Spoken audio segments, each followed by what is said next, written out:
The 2012 legislative session is a couple of weeks old, and I'm happy to report that a new school choice bill is moving in the House of Representatives that will provide parents with more options for their children. And I'm optimistic about that bill passing the House and coming over to the Senate, and for us finally having a debate on the merits of the bill on the Senate floor this year. And I think the bill is important for this reason.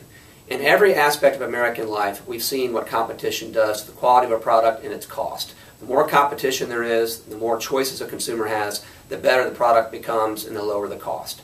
Our problem in education in South Carolina has not been a lack of money for education. We have about the national median in terms of funding per pupil. What we don't have in South Carolina is this market mechanism, the parents having choices, parents being able to decide whether to send a child to a charter school or to homeschool them or to send them to a private school or to choose another public school in their area.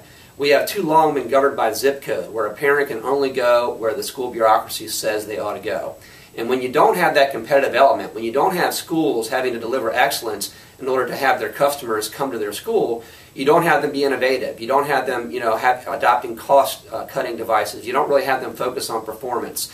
If you create choices for parents, and if you give parents options, and if they have the ability to have their child to go to some other school, then I think you're going to see the same competitive forces that drive quality and lower cost that exist in other areas of the American economy. It's the one area in the United States where the elements of competition and free market have not been adopted.